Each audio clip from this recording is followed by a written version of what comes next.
কথায় আছে না, একটা ঘর কাঁচা হোক বা পাকা হোক, যদি ঘরটা নিজের মাটিতে হয় বা নিজের বাড়ি হয় তবে ঘরটা স্বর্গের সমান। কেমন আছো বন্ধুগণ? আশা করতেছি সবাই ভালো আছো। আমার আরেকটা মিনি ব্লগে তোমাকে সবারই স্বাগত।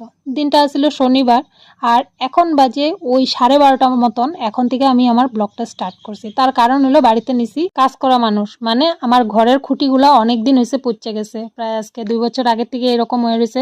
ঠিক করুম তোমরা তো জানো 2 বছর ধরে আমি কি ঝামেলার মধ্যে আছি, মানুষটারা নিয়ে দৌড়াদৌড়ি হসপিটাল। আমার আর এই কাজগুলো করা সম্ভব হয়ে ওঠে নাই, তখন তো আমার টাকা পয়সারও অনেক ক্রাইসিস আছিল।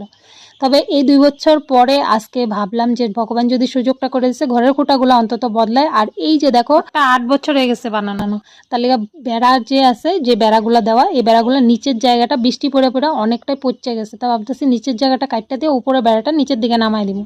তার লেগে আজকে কাজের লোক নেওয়া হয়েছে। আর এই যে বেড়ার উপরে দেখতেছে, এটা কিন্তু সিমেন্ট দিয়া লেপ দেওয়া, যাতে হাওয়া বৃষ্টি বাতাসে কোনো প্রবলেম না হয়।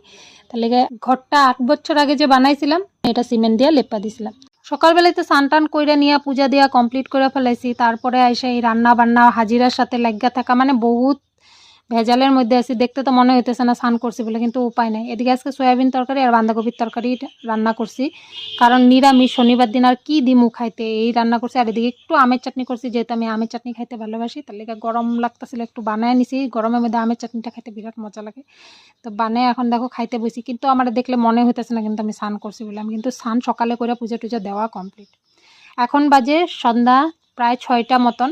আর কাজ করে লোক গেছে গা বাড়িতে। এই দেখো বেড়া উপর দিয়ে লাগাই দিছে, নতুন করে কিনে এনে উপরে বেড়া লাগাই দিছে। আর উপরের বেড়াটা নিচের দিকে নামাই দিছি, যে জায়গাটুকু পচে গেছে ওটা একটা ফালাই দিছে। আর এদিকে আমি এখন করতেছি ঘর মোছামুছি, কারণ সারাদিনে কাজকর্মতে আমার ঘর দুয়ার পুরা নোংরা হয়ে গেছে। তো ঘর মোছামুছি করতেছি আর ঘরটা মুছছে আমি সানে যাবো, কারণ সারাদিনে এত ধুলা বালি মানে পরিষ্কার করতে করতে আমার এখন অবস্থা পুরো খারাপ।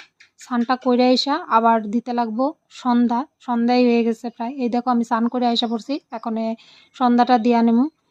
পুরা বেলাই পড়ে গেছে দেখতেছো। এখন আমি তাড়াতাড়ি করে আগে সন্ধ্যাটা দিয়ে নিই। আর এই যে সন্ধ্যা দিতে বসছি যে ঠাকুরের ঘরটা, প্রথমে কিন্তু এটা আমার ঠাকুরের ঘর ছিল না, এটা ছিল আগে রান্নাঘর।